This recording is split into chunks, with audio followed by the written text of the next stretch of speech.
Merhaba arkadaşlar, kanalımıza hoş geldiniz. Bugün sizler için iki harika oyuncumuz Elçin Sangu ve Barış Arduç'tan yeni ve güzel paylaşımlar sizler için hazırladık. Kiralık Aşk dizisinde rol almış ve herkes tarafından beğenilmişti. Biz de sizler için onların güzel ve romantik karelerini hazırladık.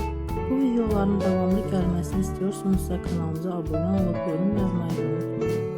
Böylelikle